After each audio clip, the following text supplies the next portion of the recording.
We're going to take the model that was used to determine a reorder point considering a service level and adjust that to where it can also accommodate a desired fill rate. Now, fill rate is a different customer service target. The service level means that, for instance, if we want a 90% service level, we want 9 of 10 orders with our supplier to be filled on time. If we wanted, say, a 99% fill rate, that would mean that we want 99% of our customer orders filled on time. So it's a little bit more customer-centric target.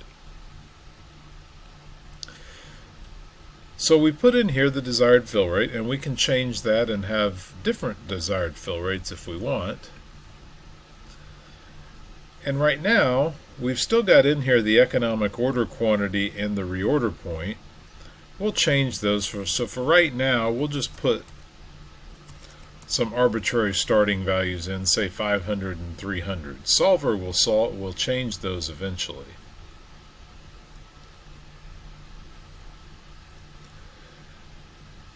Now, what we need to do is build an expected shortage model, and that's done over here to the right. So what we're going to do here is list out all of the possible lead time demands. And we're going to start at the mean. So here is the lead time demand distribution. The mean is 236. We're going to list out all the values from 236 up to 428. So we'll just reference here the mean lead time demand. And then in the cell below, I'm just going to add 1 to that value. And then just copy it down until we get to the effective maximum, which is 428. So that's 383. We need to go a little farther. And we'll stop at 428. 428, remember, is this effective maximum. Now the shortage. So here is the calculation for the shortage. If for some reason, for instance, we get a lead time demand of 236 and we have a reorder point of 300, that means we wouldn't have 0 shortage. In fact, we'll have 0 shortage for any lead time demand all the way up to the reorder point.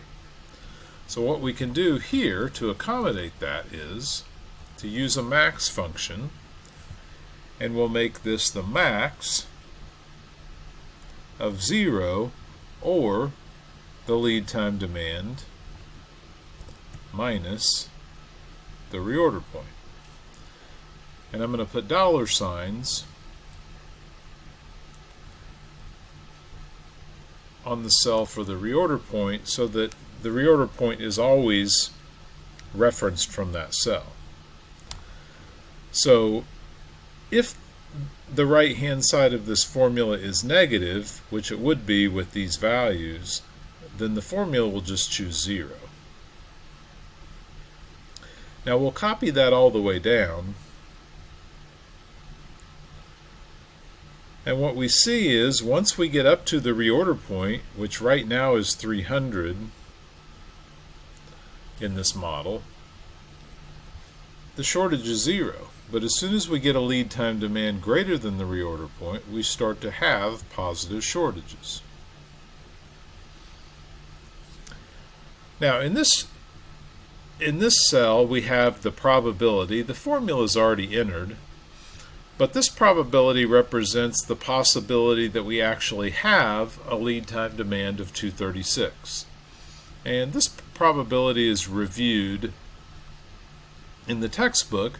But basically what we have to do is just find the very small probability in a 1-unit slice right around this lead time value. So you can see the picture of that in the textbook. But we'll copy this probability down.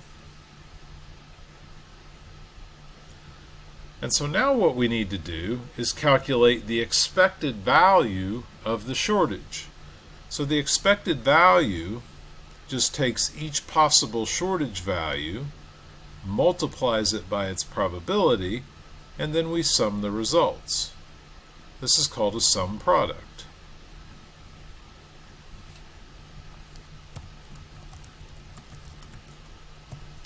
So it'll be the sum product of all the shortage values, and then a comma, and then all of the probabilities that are associated with those.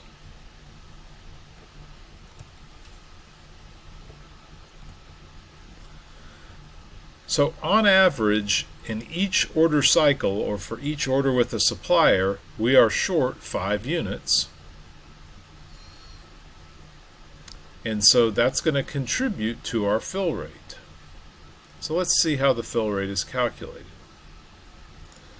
The fill rate at the optimal solution then is calculated as 1 minus the expected shortage times the number of orders per year, and we've already calculated that down here, and then we'll divide that by the annual demand. Now, if you look at this formula, F1 times B31 is the total number of units we expect to be short during the year, and then dividing it by B5 states that as a percentage of the total demand during the year. So everything after the minus sign here is the percent of total demand that we're short. So if we take 1 minus that, that would be the positive fill rate, the number of orders filled on time.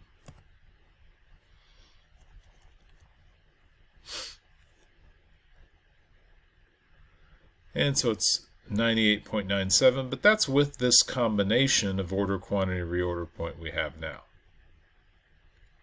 Now, something that's discussed in the textbook is the number of units remaining in inventory when we have a longer lead time. We'll go ahead and fill that formula in.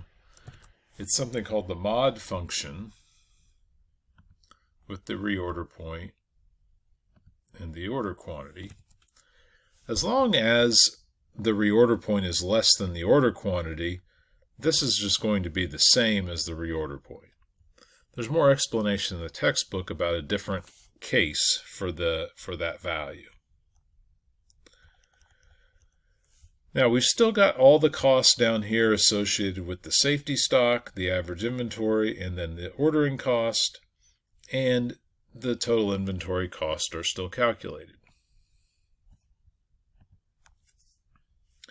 Now, what we're going to do to adjust this model is, since we want to create a solution that uses fill rate, we're just going to take out our service level target by just putting a 0 there. That doesn't mean we want a 0 service level, but it just means that to solve the model right now, we're going to consider the fill rate as our target.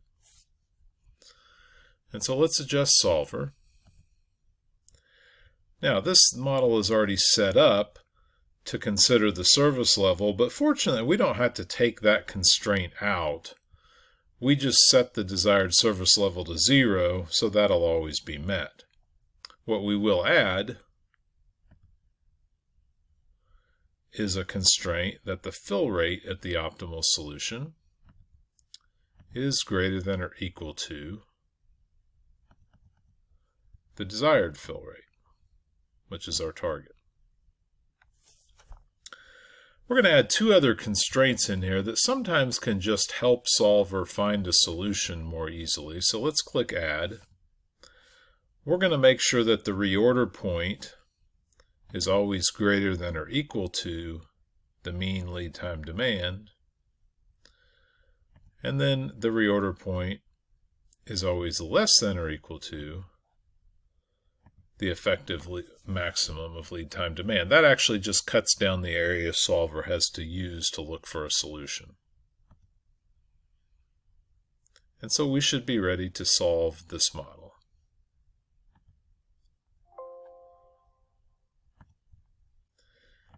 And so you can see that now the order quantity is no longer the economic order quantity. It's actually a higher order quantity because both this order quantity and the reorder point affect the fill rate calculation through the expected orders per year. So now we've got a solution that gives us a 99% fill rate, and we can see now the service level actually is a little bit lower than 90% with this solution. But this is considering a more customer-focused target.